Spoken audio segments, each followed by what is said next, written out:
You always have to ruin everything for me, don't you?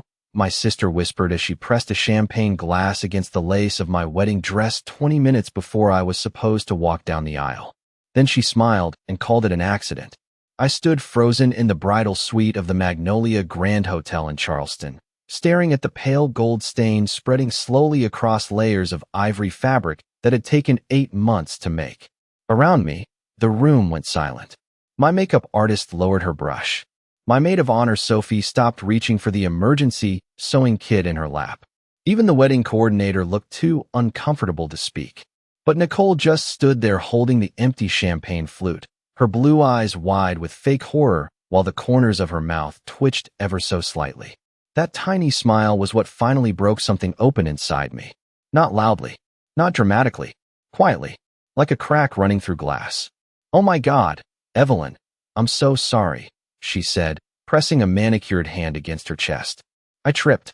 I looked down at her heels. She wasn't even standing near anything she could have tripped over. The room smelled like roses, expensive hairspray, and champagne. Outside the suite windows, I could hear carriage horses clopping along the cobblestone street below, while guests filled the courtyard garden where Ryan and I were supposed to say our vows at exactly 4 o'clock. Everything had been perfect an hour earlier. The flowers, the string quartet, the white roses lining the aisle, the handwritten place cards. I stayed up until 2 in the morning finishing because I wanted every guest to feel special. I had spent my entire life trying to make people comfortable, especially Nicole, especially my family. "It's okay," I heard myself say calmly. Sophie snapped her head toward me in disbelief.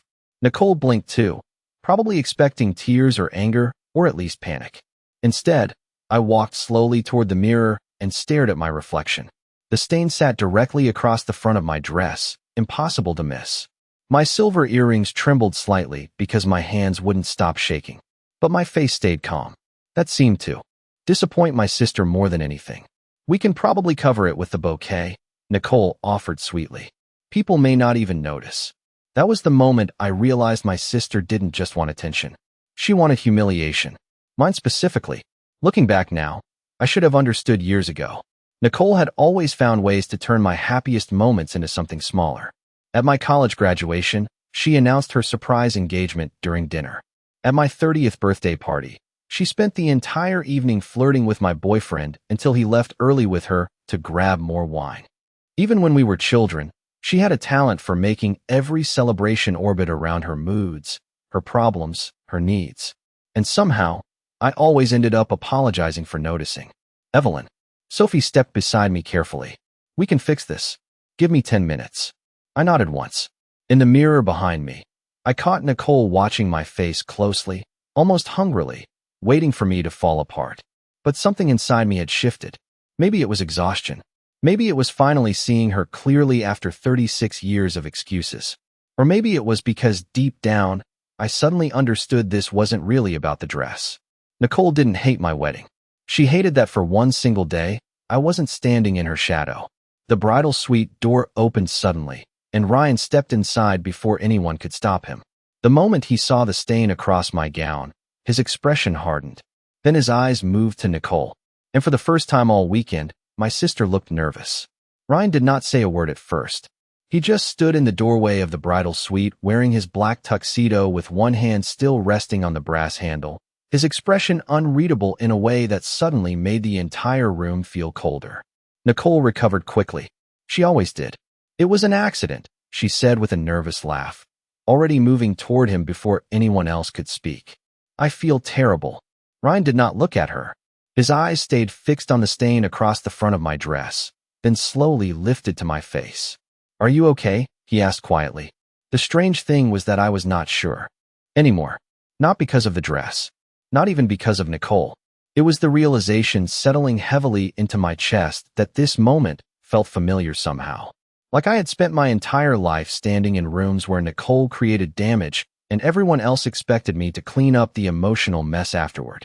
"The dry cleaning emergency team is on the way," the wedding coordinator finally blurted out, breaking the silence. "They said they can treat it in 15 minutes. Nicole immediately latched onto that solution. "See? Everything is fine." But Sophie folded her arms tightly beside me. Funny how these accidents always happen around Evelyn's important moments. Nicole's face sharpened for half a second before the sweet smile returned. I do not know what that is supposed to mean. Sophie opened her mouth again, but I shook my head slightly. I could already feel the tension building under my skin like static electricity before a storm. The last thing I wanted was a screaming match 15 minutes before guests started texting about delays. Can everyone just give me a minute? I asked softly.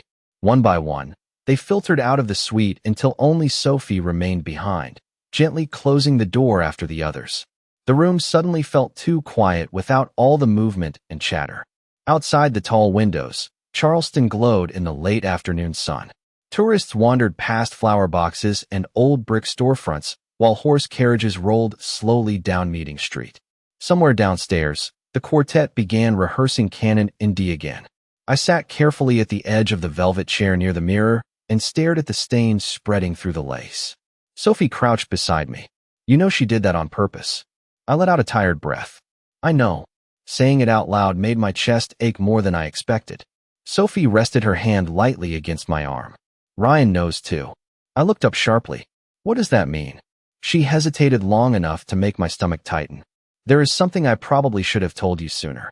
My fingers curled against the fabric of my bouquet. Sophie, at the bridal shower last month, Nicole got drunk after you left early with your mom. Sophie spoke carefully, watching my face. She cornered Ryan near the patio bar and tried to kiss him. For a second, I genuinely thought I had misheard her. What? Ryan pushed her away immediately. He told me not to say anything because he did not want to destroy your relationship with your sister right before the wedding. The room tilted slightly around me. Tiny moments from the past few months suddenly began rearranging themselves into something uglier. Nicole insisting on private dance lessons with Ryan for the reception surprise. Nicole texting him directly about wedding details instead of using the group chat. Nicole wearing white to the rehearsal dinner and laughing when people pointed it out. Why did nobody tell me? I whispered. Sophie looked heartbroken. Because everyone is always trying to keep the peace with Nicole. That sentence landed harder than anything else. Because it was true. My mother spent years excusing Nicole's cruelty as sensitivity. Friends called her competitive. Former boyfriends called her intense. But no matter how badly she behaved, the rest of us adjusted ourselves around her moods like furniture being rearranged in a room we no longer recognized. I looked back toward the mirror. My reflection suddenly seemed older somehow, tired in a way that had nothing to do with wedding stress. Then I remembered the look on Nicole's face when Ryan walked into the room earlier. Not guilt, fear. And for the first time all weekend, I started wondering what else my sister was afraid might come out before the night was over. The stain came out almost completely after the cleaning team worked on the dress, but something else remained. I could still feel Nicole's fingerprints on the day, even after the lace dried under the industrial fan they brought into the bridal suite. By the time the ceremony started 30 minutes late, every guest already knew something had happened. People always sense tension faster than they admit. As my father walked me through the courtyard garden beneath strings of white lights and magnolia branches, I could feel dozens of curious eyes drifting between me and my sister seated in the front row beside our mother. Nicole looked flawless in her pale blue bridesmaid gown, smiling softly as if she had not nearly destroyed my wedding an hour earlier. That was her gift. She could wound someone deeply and still look like the most composed person in the room afterward. Ryan squeezed my hand gently during the vows, and for a little while, I let myself focus only on him. The warmth of his voice, the way his eyes softened whenever he looked at me, the tiny tremor in his smile when he slid the ring onto my finger. I wanted to stay inside that moment forever because it felt safe there. Simple, real. But even during the reception, Nicole found ways to insert herself into every corner of the evening like smoke drifting under a closed door. At dinner, she interrupted my thank you speech twice to tell stories about our childhood that somehow always ended with people laughing at me instead of with me. During photos, she kept repositioning herself beside Ryan until the photographer awkwardly asked her 3 separate times to move back toward the bridal party. At one point, I watched her place her hand on Ryan's arm while speaking to him near the champagne tower. The touch lingered slightly too long. Ryan stepped away almost immediately, but my stomach still tightened. Sophie noticed it too. She is spiraling because you are finally happy, she muttered quietly beside me. I took a sip of water instead of answering. Across the ballroom, Nicole threw her head back laughing at something one of Ryan's cousins said, but her eyes flickered toward me for just a second. Watching, measuring, waiting. The ballroom itself looked like something out of an old Southern movie. Gold chandeliers reflected against polished marble floors while candles glowed across every table. Outside the tall windows, the Charleston harbor shimmered dark blue beneath the evening sky. Guests danced beneath soft jazz music and clinking glasses, while servers carried plates of shrimp and grits, filet mignon, and buttered rolls through the room. Everyone kept calling the wedding beautiful, magical, perfect, and maybe from the outside, it was. But I spent the entire evening with the strange sensation that something underneath it all was slowly cracking open. Around 9 o'clock, my mother cornered me near the hallway leading to the restrooms. "You need to stop looking so tense," she whispered sharply while adjusting the pearls around her neck. "People can feel the awkwardness between you and Nicole." I stared at her for a moment, genuinely stunned. She ruined my dress. It was an accident. The words came automatically, almost rehearsed. And honestly, Evelyn, today is not the day to start drama with your sister. There it was again. The familiar script I had heard my entire life.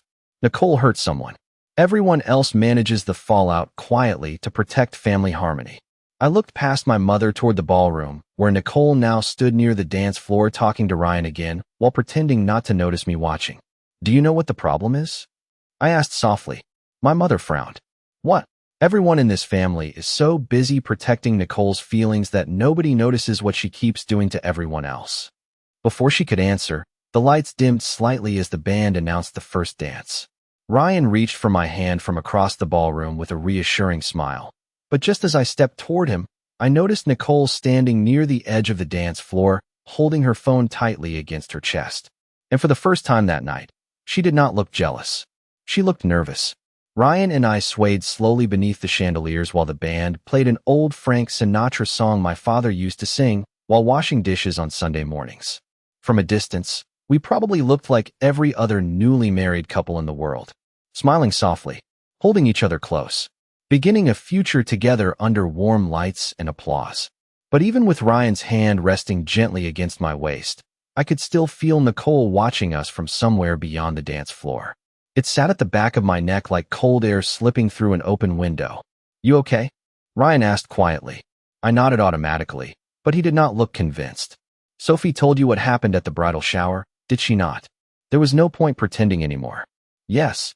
Ryan let out a slow breath. "I should have told you myself." "Why did you not?" He hesitated just long enough to hurt me a little. "Because I knew what it would do to your family." That answer explained more than he probably realized. Even Ryan had learned the unspoken rule surrounding Nicole. Protect her feelings first. Deal with the damage later. I rested my cheek briefly against his shoulder as couples circled slowly around us beneath the golden lights. Somewhere near the back tables, guests laughed over champagne glasses and wedding cake, while servers cleared dinner plates stacked with half-eaten slices of pecan pie. The room smelled faintly of vanilla frosting, candle wax, and expensive perfume.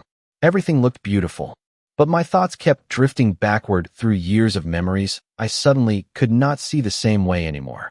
When I was 12, Nicole ripped apart my 8th grade dance invitation after a boy named Tyler Morrison asked me instead of her. She cried for hours afterward until my mother grounded both of us equally, because she said sisters should never compete over attention.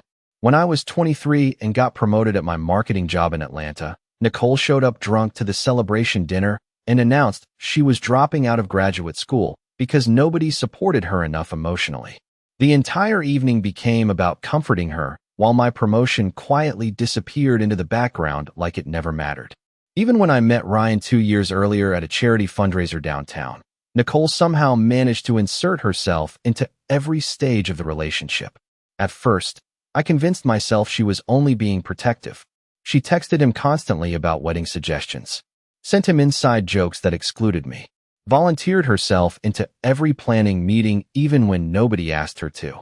Once, during a family barbecue last summer, I walked back onto the patio carrying lemonade and found Nicole laughing beside Ryan while resting her hand lightly against his chest. The second she noticed me, she stepped away smiling. "Relax," she teased when I looked uncomfortable. I am just borrowing your fiancé for a second. Borrowing. The word came back to me, now with a strange heaviness. Looking back, Nicole had spent years treating my happiness like something temporary she could eventually take back. The song ended and guests applauded while Ryan kissed my forehead softly. As we stepped off the dance floor, I caught Nicole standing near the bar scrolling nervously through her phone again. Her smile looked strained now, tight around the edges. Sophie appeared beside me carrying 2 glasses of sparkling water. Your sister has been pacing around the hallway for 10 minutes, she whispered carefully. And I saw her arguing with somebody on the phone. Did you hear who? Sophie shook her head. No, but she looked panicked. Before I could answer, the master of ceremonies announced the maid of honor and bridesmaid speeches. My stomach tightened immediately. Nicole had insisted for months that she wanted to give a special toast because nobody knew me better than she did. At the time, I thought it sounded sweet. Now I was not so sure.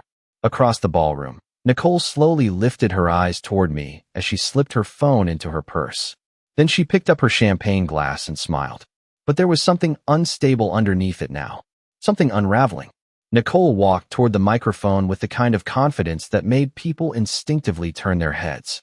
The ballroom lights reflected softly against the silver beading on her dress while guests quieted around their tables, expecting the usual sentimental bridesmaid speech filled with childhood memories and harmless teasing. For a brief second, I almost hoped that was exactly what this would be. Maybe all the tension in my chest had made me paranoid. Maybe the strange looks and whispered conversations meant nothing. Maybe tonight could still end peacefully. Nicole tapped the microphone gently with one manicured finger and smiled at the crowd. Good evening, everyone. Her voice floated smoothly across the ballroom, warm and polished in the way she always sounded when other people were watching. First of all, I just want to say how beautiful my little sister looks tonight. A few guests smiled politely.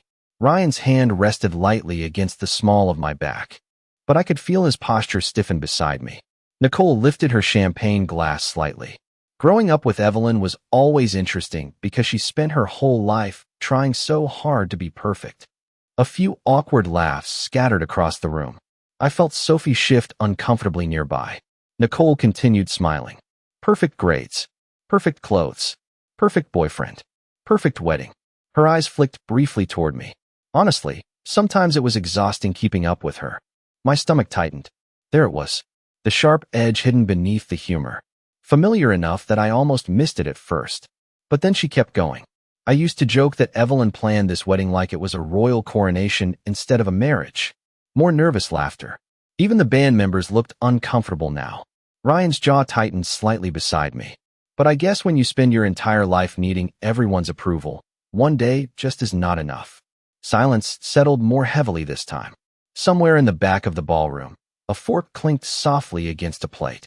I stared at Nicole standing beneath the chandelier glow with perfect posture and carefully styled blonde curls, and suddenly I realized she was not improvising. Every sentence had been prepared. Every little humiliation wrapped carefully inside fake humor. My mother sat frozen at her table gripping the stem of her wine glass, but still saying nothing. She always said nothing. Nicole tilted her head slightly, as if considering whether to continue. Then she smiled again. Although I will say this, Ryan deserves credit tonight because he survived 18 months of wedding planning with Evelyn Carter. A few guests laughed harder this time, relieved to finally know when they were supposed to react. Ryan did not laugh. Nicole, he said quietly from beside me, but she ignored him. Seriously though, she continued, I think we all know Evelyn has always needed things to revolve around her a little bit. That sentence landed differently. Not playful anymore. Bitter. Personal. The ballroom seemed to shrink around me while old memories rushed back all at once. Nicole crying at my graduation dinner because nobody asked about her new haircut. Nicole flirting openly with my college boyfriend at Thanksgiving while calling me insecure for noticing. Nicole announcing she was moving to New York during my engagement party so everyone would stop talking about my ring. Every milestone in my life somehow became another stage for her resentment. I realized then that tonight was never about ruining a dress. She wanted to take the joy out of the entire day piece by piece until I looked small again beside her. Nicole raised her glass higher. Anyway, here is to my sister. The woman who finally got her fairy tale. Her smile sharpened almost invisibly. Let us just hope Ryan knows what he signed up for. Ryan stepped forward immediately. That is enough. His voice cut through the ballroom so suddenly that several guests startled. Nicole blinked at him in surprise while whispers spread quietly across nearby tables. For the first time all evening, her confidence slipped slightly. Then I noticed something else. Her purse sat half open on the edge of the sweetheart table beside the dance floor, and inside it, her phone screen was glowing with incoming messages from an unknown number over and over again. The silence after Ryan interrupted Nicole felt heavier than the speech itself. For a moment, nobody in the ballroom seemed to know where to look. Some guests stared down into their wine glasses, while others pretended to adjust napkins or silverware just to avoid the tension hanging in the air. Nicole stood frozen beside the microphone, still holding her champagne glass. But the polished confidence she carried all evening had started to crack around the edges. I was joking, she said finally with a strained laugh. Everybody relax. But nobody laughed this time. Ryan stepped closer to me instead, his hands settling firmly around mine in a way that felt intentional. Protective. Nicole noticed immediately. Her expression flickered so fast most people probably missed it, but I saw it clearly. Hurt. Not sisterly hurt. Something else. Something sharper and uglier. The master of ceremonies awkwardly thanked Nicole for her speech before quickly inviting everyone back onto the dance floor. Music filled the ballroom again, louder than before, as if volume alone could erase what had just happened. But conversations stayed quieter now. Careful. Curious. I watched Nicole return to her table near the bar, where she immediately grabbed her phone from her purse. The screen lit up against her face over and over again while she typed rapid replies with trembling fingers. Sophie leaned toward me carefully. She looks like she is about to panic. I kept my eyes on Nicole. Maybe she finally realizes people saw through her tonight. But deep down, I did not think that was the real reason. Whatever frightened Nicole had started before the speech ever happened. Ryan glanced toward her briefly before lowering his voice. There is something else you should know. My stomach tightened instantly. What now? He hesitated, running one hand across the back of his neck. A guy approached me near the valet station before the ceremony. What guy? I do not know. Mid-30s maybe. Dark jacket. He asked if Nicole Carter was here. I stared at him. Why would somebody ask you that? Because when I told him she was your sister, he looked surprised. Ryan paused. Then he said something strange. The music swelled around us while couples drifted slowly across the marble dance floor beneath the chandeliers. Somewhere near the dessert table, my mother laughed nervously at something one of our relatives said, too loudly and too quickly. What did he say? I asked quietly. Ryan's jaw tightened. He said, "Tell her she cannot ignore me forever." Cold prickled slowly down my arms. Did Nicole see him? I do not think so. Security escorted him away because he did not have an invitation. My eyes drifted automatically back toward Nicole. She was no longer pretending to socialize. She sat alone now, staring at her glowing phone screen with the kind of focus people have when they are trying very hard not to fall apart publicly. Then suddenly she stood up, so fast her chair scraped sharply across the floor. Several guests turned to look. Nicole grabbed her purse and hurried toward the hallway leading to the private terrace outside the ballroom. Sophie immediately noticed too. That does not look good. I should have ignored it. A healthier version of myself probably would have. But years of surviving Nicole had trained me to recognize danger in tiny shifts most people missed. The forced smile, the trembling fingers, the sudden isolation after public embarrassment. Every instinct in my body told me something bigger was happening underneath the surface tonight. Stay here, I told Ryan softly. Before either of them could stop me, I slipped quietly through the crowd and followed Nicole down the hallway lined with framed black and white photographs of old Charleston Harbor scenes. The music from the ballroom faded behind me with every step until all I could hear was the distant hum of conversation and the sharp clicking of Nicole's heels against polished tile. Just before the terrace doors closed completely, I heard her voice break for the first time all night. I told you to stop calling me, she hissed into the phone. Then silence. Then 3 words that made my entire body go cold. He cannot know anything. I stopped walking just before the terrace doorway and stayed hidden behind the shadow of the hallway wall while Nicole paced beneath the soft outdoor lantern lights overlooking Charleston Harbor. The evening breeze moved gently through her curls as she gripped the phone so tightly against her ear that her knuckles turned pale. I already told you, she whispered harshly. Tonight is not the night for this. Silence. Then her expression tightened even further. Because if Ryan finds out now, everything will be destroyed. My heartbeat slowed into something cold and deliberate inside my chest. I had spent most of my life reacting emotionally to Nicole, trying to understand her moods, trying to calm situations before they exploded. But standing there in the quiet hallway of my own wedding reception, something shifted for the second time that night. I stopped seeing my sister as unpredictable.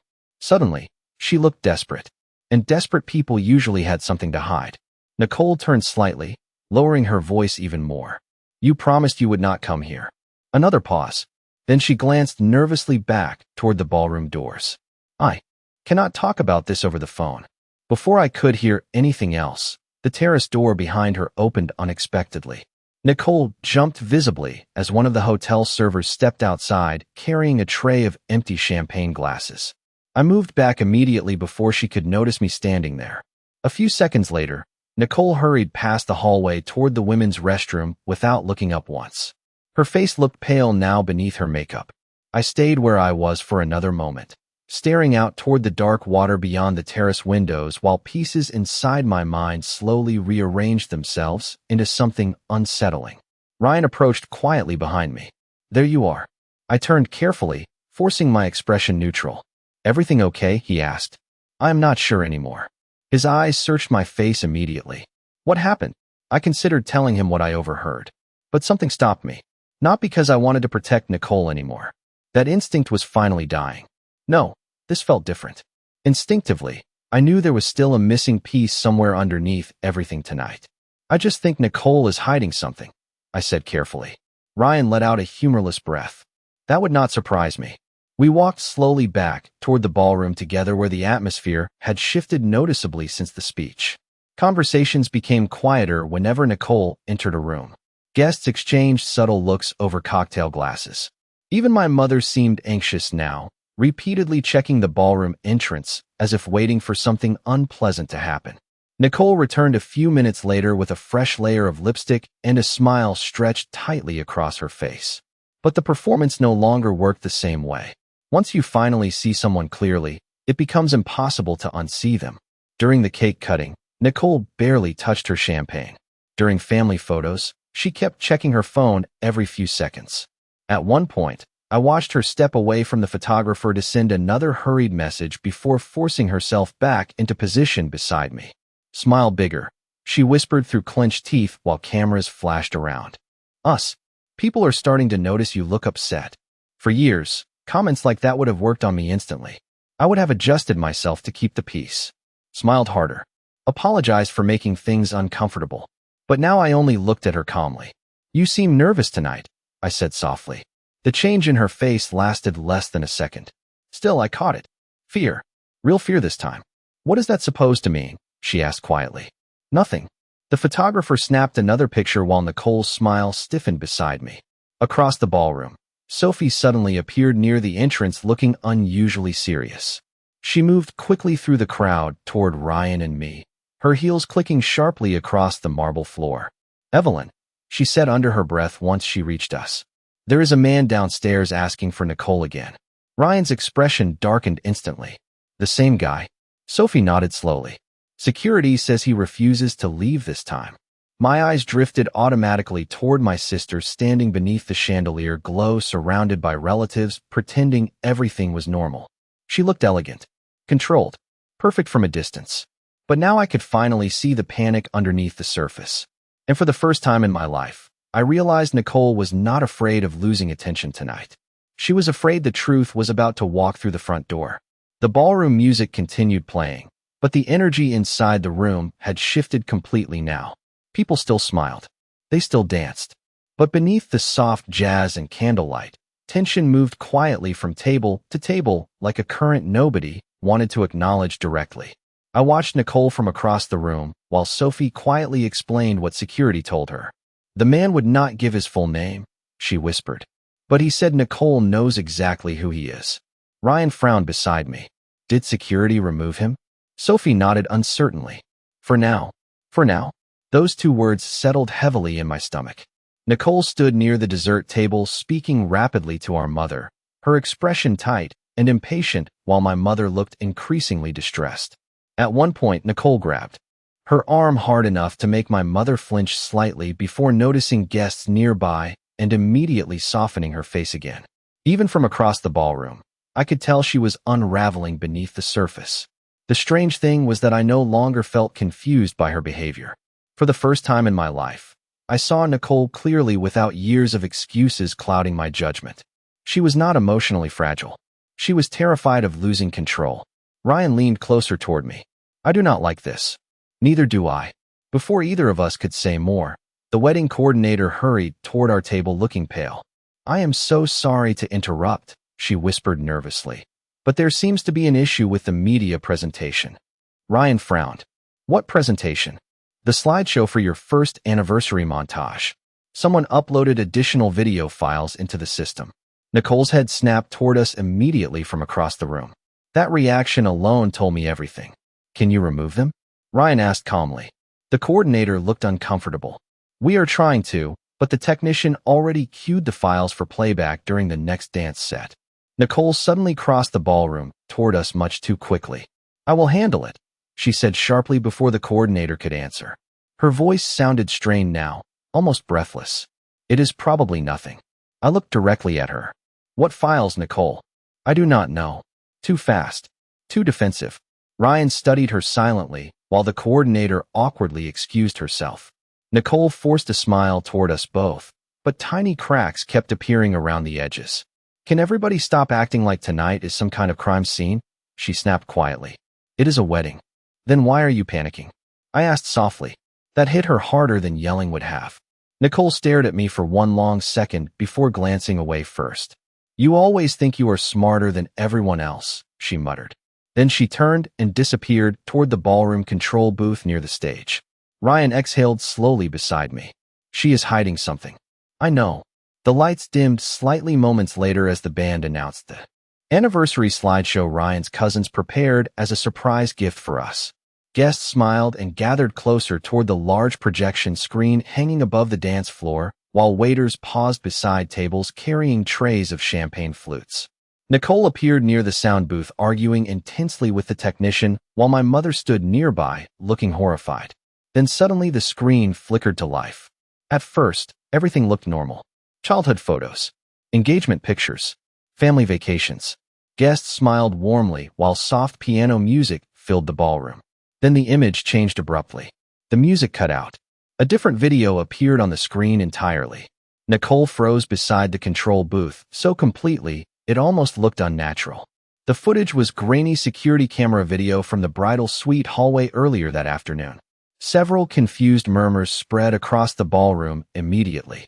On screen, Nicole looked around carefully before entering my bridal suite, carrying a champagne glass in one hand. 30 seconds later, she emerged alone without the glass. Then came another angle from inside the hallway showing her smirking faintly at her phone moments before I discovered the stain on my dress. The ballroom fell completely silent. My mother covered her mouth slowly with one shaking hand. Ryan stared at the screen in disbelief. Nicole's face drained of color so quickly it almost frightened me. Turn it off, she whispered. Nobody moved. Then the next clip started playing automatically. This time there was audio. Nicole's voice echoed across the ballroom speakers with chilling clarity. If Evelyn did not exist, she laughed softly into her phone, I probably would have married Ryan myself. The ballroom remained completely silent for several long seconds after Nicole's voice echoed through the speakers. Nobody moved. Nobody even seemed to breathe. On the giant projection screen above the dance floor, the video froze on Nicole laughing softly into her phone while sitting in the bridal suite earlier that afternoon. Her expression looked nothing like the sweet, polished version of herself she spent years presenting to everyone around her. This version looked bitter, exhausted, almost angry at the world itself. Turn it off, she said again, louder this time. Her voice cracked at the edges now. The technician near the sound booth finally scrambled to stop the video, but the damage was already done. Guests stared openly now instead of pretending not to notice. My mother looked physically shaken in her chair, one trembling hand still pressed against her lips. Ryan stood beside me completely still, his eyes fixed on Nicole with a kind of stunned disappointment that somehow hurt more to witness than anger would have. Nicole looked around the ballroom desperately, as if searching for someone willing to rescue her from the moment. Nobody did. For once, there was no emotional escape route waiting for her. "This is not what it looks like," she said quickly, stepping toward us. "Somebody edited that."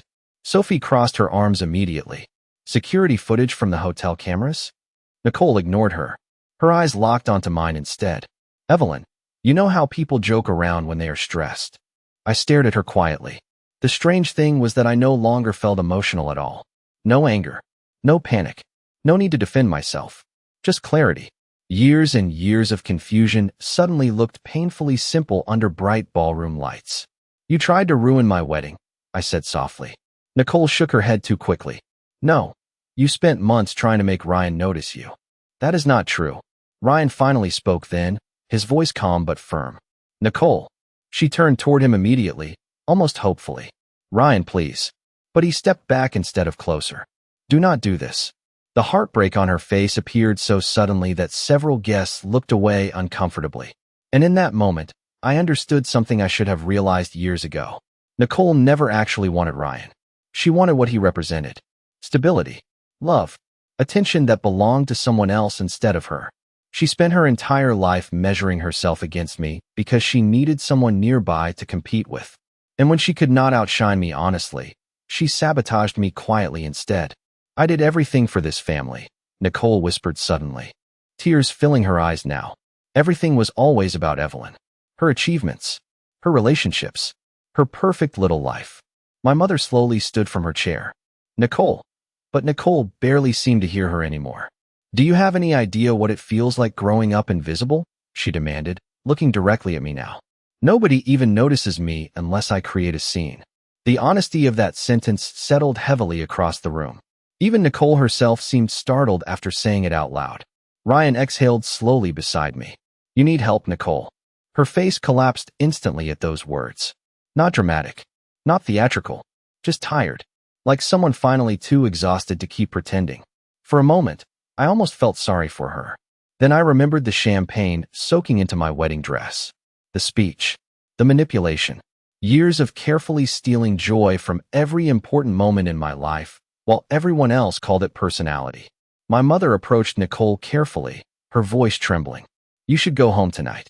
Nicole stared at her in disbelief. "You are taking her side?" My mother looked heartbroken. "There are no sides anymore." Nicole laughed softly then, but there was nothing warm left in it. She looked around the ballroom one final time at relatives avoiding eye contact, guests whispering quietly, and Ryan standing beside me instead of beside her. Then her gaze landed on the photographer arranging family portraits near the stage. "Delete every picture with me in it," she whispered bitterly. Nobody answered. Nicole grabbed her purse from the table and walked toward the ballroom exit alone beneath the glow of the chandeliers. This time, nobody followed her. The doors closed quietly behind her, and for the first time all night, the room finally felt still. Ryan reached for my hand again, while the band hesitantly resumed soft music in the background. I looked down at my wedding ring catching the candlelight and realized something unexpected. Nicole had spent her entire life trying to ruin my happiest moments. In the end, the only thing she truly destroyed was the version of herself everyone kept trying to protect.